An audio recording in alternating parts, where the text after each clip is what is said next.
प्यारे विद्यार्थियों, आज हम रचना के आधार पर वाक्य भेद बताने जा रहे हैं। तो सबसे पहले हम वाक्य के विषय में जान लें। शब्दों के सार्थक समूह को वाक्य कहते हैं। साधारण परिभाषा है कि जब शब्दों को हम ऐसे मेल करें, शब्दों को इस तरह से जोड़ें कि कोई उसका सार अर्थ निकले, वही वाक्य है। वाक्य भाषा की एक मुख्य इकाई है। वाक्य भाषा की एक मुख्य इकाई है।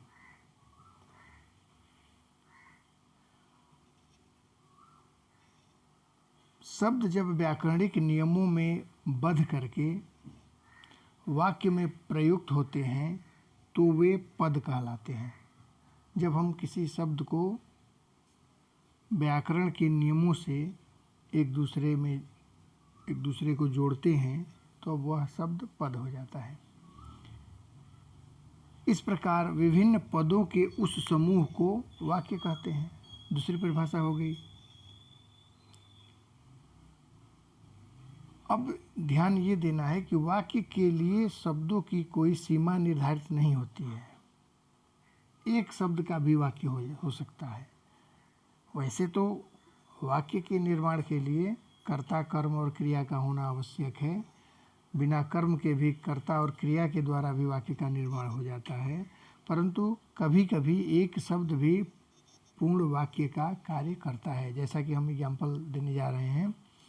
कोई व्यक्ति अंदर बैठा हुआ बाहर खड़े व्यक्ति से कहे आओ,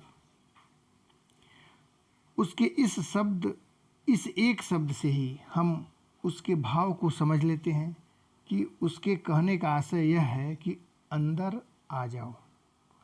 तो अंदर आ जाओ वाक्य की जगह अगर आओ भी कह दिया गया तो उस समय अंदर आओ पूरे वाक्य का अर्थ हो केवल आओ ही प्रदान करता है।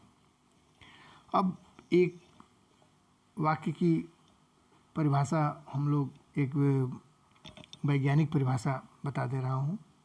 सार्थक शब्दों का वह व्यवस्थित समूह जो किसी विचार अथवा भाव को पूर्णतः व्यक्त कर सके वाक्य कहलाता है। वाक्य के दो अनिवार्य अंग होते हैं, उद्देश्य और विधेय, जिसको अंग्रेजी में सब्जेक्ट और प्रेडिकेट कहते हैं। तो उद्देश्य वाक्य का वह अंश जिसके विषय में कुछ कहा जाता है। वाक्य का वह विशेष अंश होता है, वह भाग होता है वाक्य का जिसके विषय में पूरी वाक्य कही जाती है। अथवा दूसरे तरह से कह सकते हैं जिसके विषय में किसी बात का विधान किया जाता है, उसे उद्देश्य कहते हैं। उदाहरण,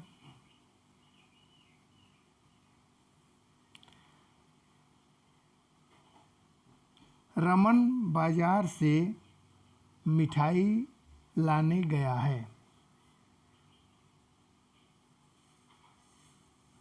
दूसरा नाम बदल सकते हैं, राम बाजार से मिठाई लाने गया है।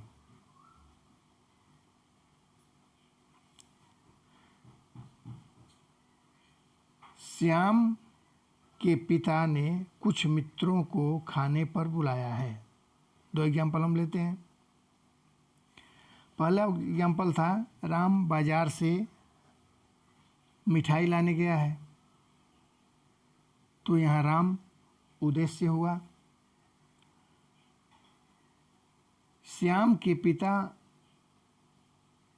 ने कुछ मित्रों को खाने पर बुलाया है, तो इसमें श्याम के पिता सब्जेक्ट हुआ, क्योंकि ये दोनों वाक्य के कर्ता हैं। वास्तव में वाक्य का कर्ता ही उद्देश्य कहलाता है। वाक्य का जो कर्ता है, जो क्रिया को करने वाला है, वाक्य में जो करता है वही कर्ता मुख्य रूप से उद्देश्य होता है। अब विधेय को हम देखते हैं। दूसरा विधेय, राम बाजार से सब्जी लाने गया है, जैसे यहाँ लिखा हुआ है। राम उद्देश्य विधेय, श्याम के पिता उद्देश्य हमने बता दिया, जो बचा हुआ है वो विधेय है। तो विधेय क्या होता है? वाक्य के जिस अंश में उद्देश्य अर्थात कर्ता के विषय में जो कुछ भी कहा जाता है, कर्ता राम है, इसके विषय में जो कुछ भी कहा जा रहा है वो विधेय हो गया। बाजार से सब्जी लाने गया है, यहाँ कर्ता था श्याम के पिता, कुछ मित्रों को खाने पर बुलाया है, ये हो गया विधेय।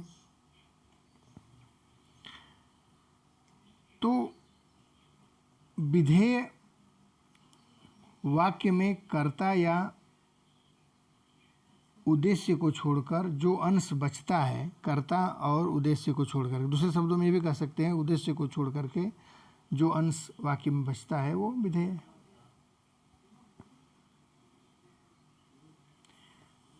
एक ऐसा विधेय के अंतर्गत क्रिया का विस्तार, क्रिया का पूरक, कार्य या कर्म का विस्तार विधेय विस्तारक पद कहलाते हैं। जैसा एक एग्जाम्पल हम ले रहे हैं जिसमें सब बताने का प्रयास कर रहा हूँ। सीता अपनी माँ के साथ प्रतिदिन रसोई में काम करती है। तो सीता उद्देश्य हो गई या कर्ता, काम करती है क्रिया, रसोई में क्रिया का आधार है, प्रतिदिन क्रिया का विस्तार है, क्रिया विशेषण है प्रतिदिन, क्रिया का विस्तार हो गया क्रिया विशेषण के रूप में। अपनी माँ के साथ विधेय का विस्तार है। तो इस प्रकार उद्देश्य और विधेय स्पष्ट हो गए। अब हम दूसरा देखते हैं, इसमें वाक्य के भेद। वाक्य के कितने प्रकार हैं? तो वाक्य के दो प्रकार होते हैं, रचना के आधार पर और अर्थ के आधार पर। तो अर्थ के आधार पर वाक्य के 8 भेद होते हैं। पहला है विधानवाचक, निषेधवाचक, प्रश्नवाचक, इच्छावाचक, विस्मयवाचक, आज्ञावाचक, संदेहवाचक और संकेतवाचक। चूँकि हम लोगों को अर्थ के आधार पर वाक्य के भेद नहीं पढ़ने हैं, ये क्लास 9th में था, अभी हम लोगों को पढ़ना है रचना के आधार पर वाक्य का भेद। तो रचना के आधार पर वाक्य का भेद हम देखते हैं। ये 3 प्रकार का होता है, सरल वाक्य, संयुक्त वाक्य और मिश्र वाक्य। तो सबसे पहले हम सरल वाक्य को देखते हैं। जैसा कि सरल वाक्य की बात है, तो हम रचना के आधार पर वाक्य भेद देखते हैं। यहाँ से रचना के आधार पर वाक्य के भेद, पहला है सरल वाक्य। सरल वाक्य अगर है, उसको पहचानने का सबसे अच्छा तरीका यह होता है कि इसमें एक समापिका क्रिया होती है। समापिका क्रिया से तात्पर्य है जिस क्रिया के द्वारा वाक्य का समापन होता हो उसे समापिका क्रिया कहते हैं। तो इसमें एक समापिका क्रिया होती है और इसमें एक स्वतंत्र उपवाक्य भी होता है, एक ही स्वतंत्र उपवाक्य होगा। तो इस तरह की अगर बात आती है, इस तरह के वाक्य जब हैं तो वहाँ पर सरल वाक्य होता है। और थोड़ा डिटेल जानते हैं इसमें। जिस वाक्य में एक ही क्रिया होती है, साथ ही जिसमें कोई उपवाक्य नहीं होता, उसे सरल या साधारण वाक्य कहते हैं।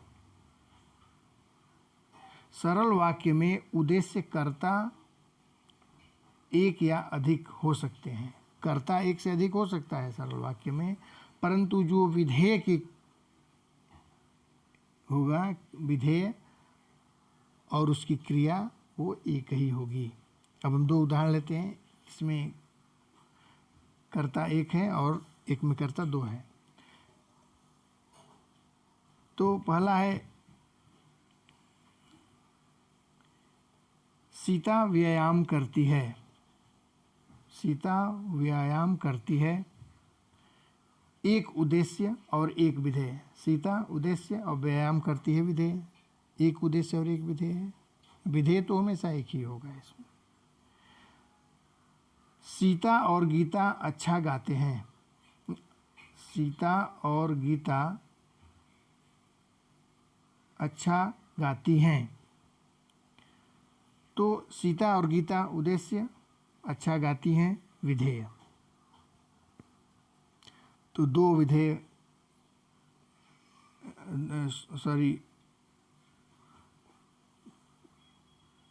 उद्देश्य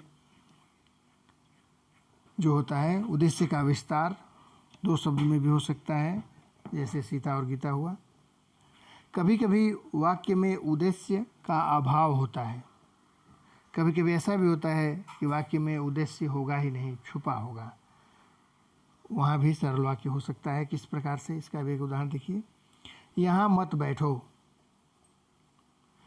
जैसा हम बोलते हैं यहाँ मत बैठो, तो यहाँ पर उद्देश्य नहीं दिखाई देता है। यहाँ मत बैठो विधेय है, लेकिन इसमें तुम छुपा हुआ है। तुम यहाँ मत बैठो, तुम यहाँ नहीं बोल रहे हैं, फिर भी उद्देश्य का लोप है, तब भी यह सरल वाक्य ही होगा। अब आते हैं हम संयुक्त वाक्य के विषय में। इसमें दो समापिका क्रिया होती है। समापिका क्रिया भी हमने बताया था, दो दो होगी। दो स्वतंत्र उपवाक्य होंगे, इसमें दो उपवाक्य होगा, दोनों स्वतंत्र होगा।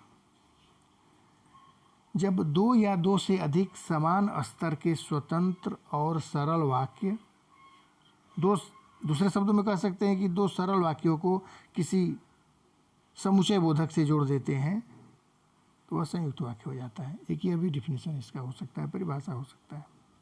तो जब दो या दो से अधिक समान स्तर के स्वतंत्र और सरल वाक्य समुच्चय बोधक अवयव द्वारा जुड़कर एक वाक्य की रचना करते हैं, उसे संयुक्त वाक्य कहते हैं।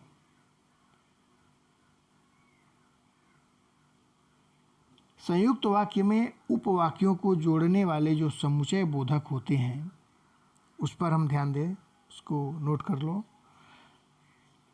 ये लगभग निम्नलिखित समुच्चय बोधकों से जुड़े होते हैं, जैसे और, तथा, एवं, लेकिन, या, अथवा, नहीं तो, अन्यथा इत्यादि समुच्चय बोधक से जुड़े होते हैं दो सरल वाक्य।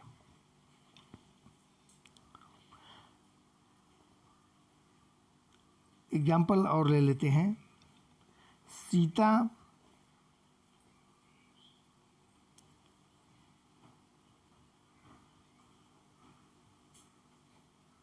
खाना बना रही है और गीता अखबार पढ़ रही है। अब देखो, इसमें सीता खाना बना रही है, एक सरल वाक्य हो गया। गीता अखबार पढ़ रही है, यह भी एक सरल वाक्य हो गया। दोनों सरल वाक्यों को एक समुच्चय बोधक और से जोड़ दिया गया, तब यह पूरा वाक्य क्या हो गया? सीता खाना बना रही है और गीता अखबार पढ़ रही है। अब इसमें दो समापिका क्रिया हो रही है, एक बनाना और एक पढ़ना। जैसे बताया था कि दो समापिका क्रिया होती है। दो स्वतंत्र उपवाक्य हमने बता दिया किस तरह से है। तो ये दो स्वतंत्र उपवाक्य होंगे, दो समापिका क्रिया होगी, किसी समुच्चय बोधक से जुड़े होंगे। इस प्रकार के अगर वाक्य है तो वह संयुक्त वाक्य होता है।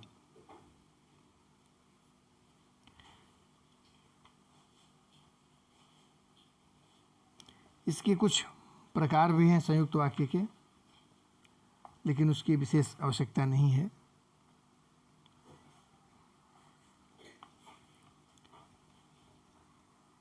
अगर देखना चाहो तो संयुक्त वाक्य प्रकार है संयोजक, विभाजक, विकल्प सूचक और परिमाण बोधक। तो एक एक देख ही लेते हैं एग्जाम्पल इसका भी। संयोजक जो होगा, अभी हमने बताया था और तथा से जुड़ा होगा। जैसा कि मैंने बताया, सीता खाना बना रही है और गीता अखबार पढ़ रही है। दूसरा है विभाजक। विभाजक संयुक्त वाक्य अलग करने का, जिसमें जब दो या दो से अधिक उपवाक्यों में परस्पर विरोध या भेद का संबंध रखता है, उसे विभाजक संयुक्त वाक्य कहते हैं। दोनों में भेद बताने का जैसे एग्जाम्पल इसका लेता हूँ, हमने आपकी देर तक प्रतीक्षा की, परंतु, इसमें बोला था परंतु, लेकिन, मगर आदि से जुड़ा होगा। परंतु आप नहीं आई। हमने आपकी देर तक प्रतीक्षा की, परंतु आप नहीं आई। तो इस तरह के विभाजक अलग करने का बोध कराता है। इसके बाद है तीसरा विकल्प सूचक।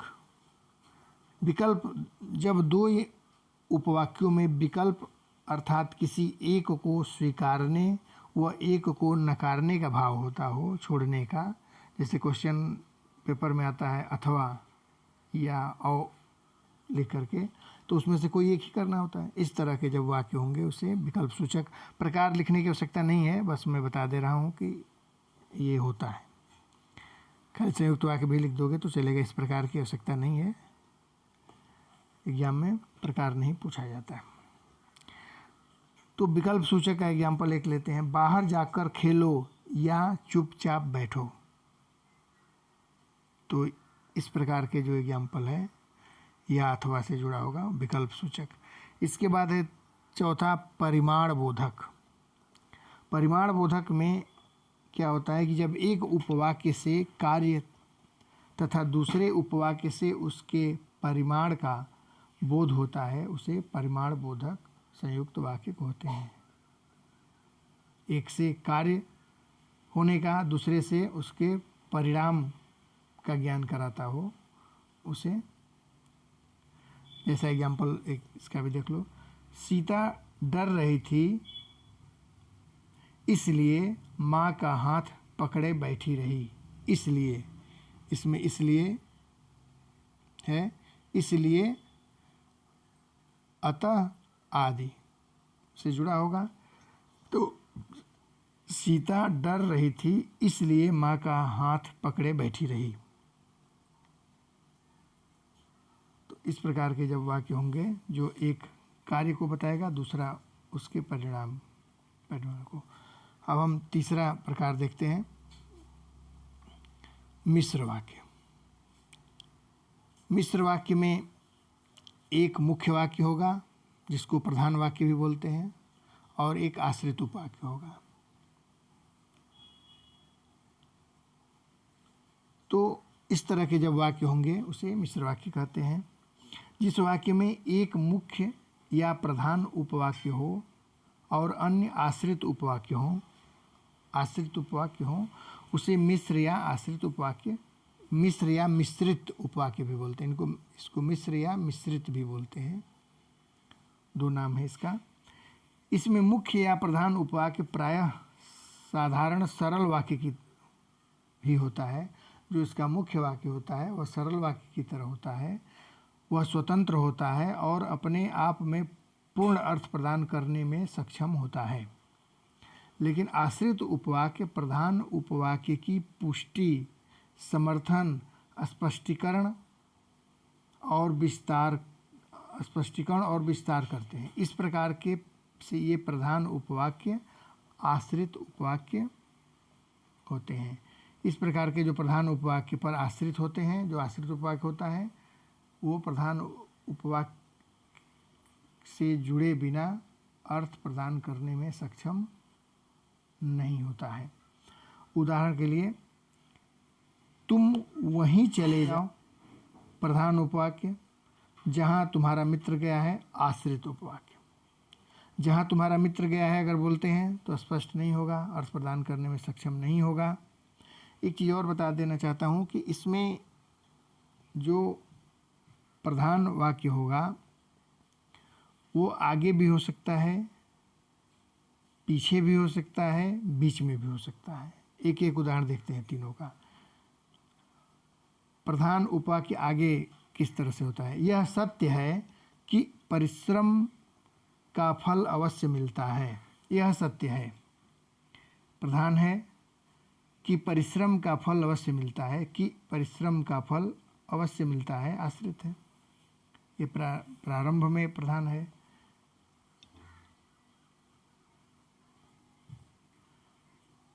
प्रधान वाक्य बाद में देखते हैं। जो घड़ी आपने दी थी वह खो गई। वह खो गई प्रधान उपवाक्य है जो बाद में प्रयोग किया गया है। जो घड़ी आपने दी थी आश्रित उपवाक्य है। तो इस प्रकार देखते हैं कि जो जहाँ जब इत्यादि से जुड़ा होगा वह आश्रित उपवाक्य होगा और जो बचा होगा वो आरंभ। अब बीच वाले भी एक उदाहरण देखिए जिसमें बीच में आश्रित उपवाक्य को बीच में जोड़ा गया है। वह घड़ी जो मैंने दी थी खो गई।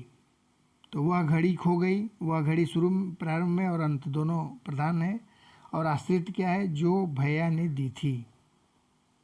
वह घड़ी जो भैया ने दी थी खो गई। तो बीच में भी प्रयोग किया गया है उपवाक्य। आश्रित उपवाक्य प्रारंभ में भी हो सकता है, बीच में भी हो सकता है, अंत में भी हो सकता है। उसी प्रकार से प्रधान वाक्य भी प्रारंभ में भी हो सकता है, बीच में भी हो सकता है और अंत में भी हो सकता है। अब हम देखते हैं आश्रित उपवाक्य। मिश्र वाक्य में जो आश्रित उपवाक्य है उसके भेद, यह भी कभी कभी पूछा जाता है क्वेश्चन पेपर में, सीबीएसई में। प्रधान उपवाक्य और आश्रित उपवाक्य, मिश्र वाक्य के दो प्रकार होते हैं। तो ये आश्रित उपवाक्य को हम देखते हैं। आश्रित उपवाक्य में पहला है संज्ञा उपवाक्य, दूसरा विशेषण उपवाक्य, तीसरा है क्रिया विशेषण उपवाक्य। तो संज्ञा उपवाक्य क्या होता है कि यदि आश्रित उपवाक्य प्रधान उपवाक्य के कर्ता, कर्म या पूरक के रूप में, जैसा यहाँ पर लिखा है संज्ञा पदबंध, संज्ञा का विस्तार, संज्ञा का विस्तार, संज्ञा को बताने के लिए वाक्य में कर्ता को बताने के लिए जिस उपवाक्य का प्रयोग किया जाता है, पदबंधों का प्रयोग किया जाता है, एक से अधिक शब्दों का प्रयोग किया जाता है, वह संज्ञा उपवाक्य होता है। यह प्रायः की से जुड़ा होगा। इसको पहचानने का सबसे आसान तरीका है कि प्रायः की से जुड़ा होगा। उदाहरण के लिए, मेरे जीवन का लक्ष्य है कि मैं पढ़ लिख कर एक डॉक्टर बनूं। तो मेरे जीवन का लक्ष्य ये प्रधान है कि मैं पढ़ लिख कर डॉक्टर बनूं, आश्रित उपवाक्य है। संज्ञा या कर्ता का विस्तार जो होता है, विस्तार के लिए जिस पदबंधों का प्रयोग किया जाता है वह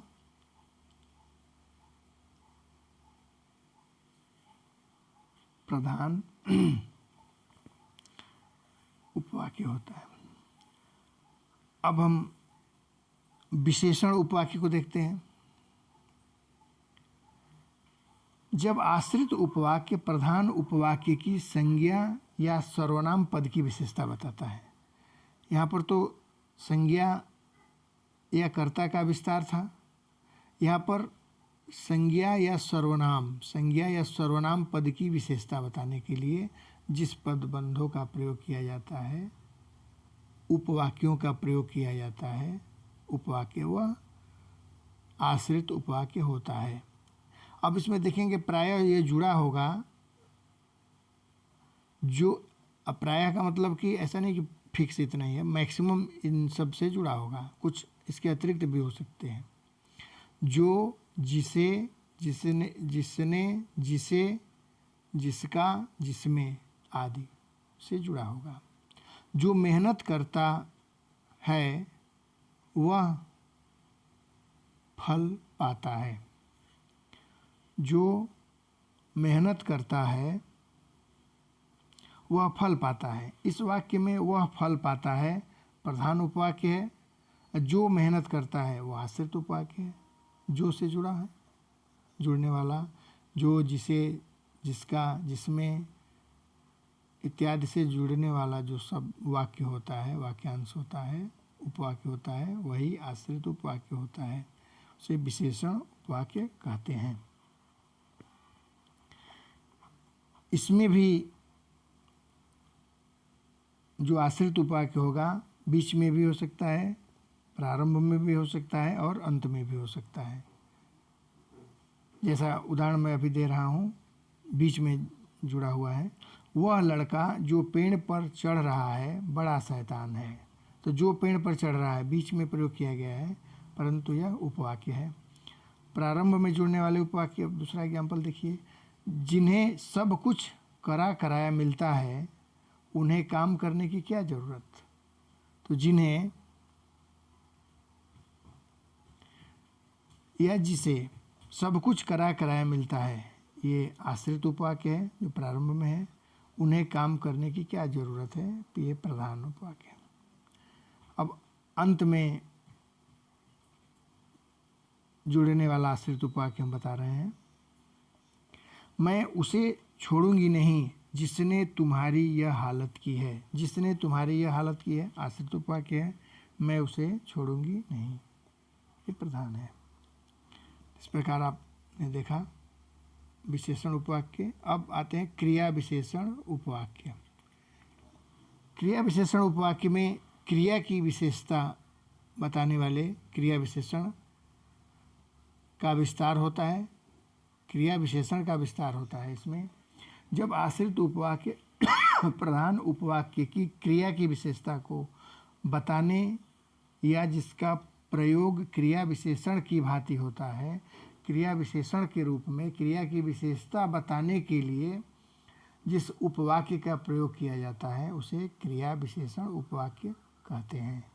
जो क्रिया की विशेषता बताने के लिए उपवाक्य का प्रयोग कर देते हैं, जहाँ यह प्रायः जब, जैसा, जहाँ, जितना, ज्यों ज्यों, क्योंकि आदि शब्दों से जुड़ा होता है। उदाहरण एक लेते हैं इसमें। जब बारिश हो रही थी मैं घर में ही था। जब बारिश हो रही थी मैं घर में ही था। तो जब बारिश हो रही थी आश्रित उपवाक्य है, क्रिया विशेषण उपवाक्य है। मैं घर में ही था प्रधान उपवाक्य है। तो एक एक एग्जाम्पल ये जो दिए हैं, जब, जैसे, जहाँ, जितना, ज्यों ज्यों इत्यादि का एक एक शब्द जब का हो गया। अब जैसा का एक देखिए, जैसा तुमने कहा था मैंने वैसा ही किया। जैसे तुमने कहा था, ये क्रिया विशेषण उपवाक्य है। वहाँ जाकर खड़े हो जाओ जहाँ बस रुकती है। जहाँ बस रुकती है, यह भी क्रिया विशेषण उपवाक्य है। अब जितना का देखते हैं। जितना करोगे उतना ही पाओगे। जितना करोगे क्रिया विशेषण उपवाक्य है, आश्रित उपवाक्य और प्रधान है उतना ही पाओगे। ज्यों ज्यों बच्चा बढ़ता जाता है, ज्यों ज्यों बच्चा बढ़ता जाता है त्यों त्यों समझदार होता है। ज्यों ज्यों बच्चा बढ़ता जाता है, ये क्रिया विशेषण उपवाक्य है, आश्रित उपवाक्य और प्रधान है त्यों त्यों समझदार होता जाता है। इसके बाद क्योंकि का एक देखते हैं। वह जरूर आएगा क्योंकि पिताजी ने बुलाया है। क्योंकि पिताजी ने बुलाया है क्रिया विशेषण उपवाक्य है, क्रिया की विशेषता बताने के लिए प्रयोग किया गया है। क्रिया विशेषण उपवाक्य है, वह जरूर आएगा प्रधान उपवाक्य है। इस प्रकार आप लोगों ने देखा। इतना ही सिलेबस में है क्लास 10th के। उम्मीद है समझ में आया होगा। किसी भी तरह की अगर डाउट हो, किसी भी तरह की समझने में, तो कमेंट में निश्चित रूप से लिखें, उसे निश्चित रूप से दूर किया जाएगा।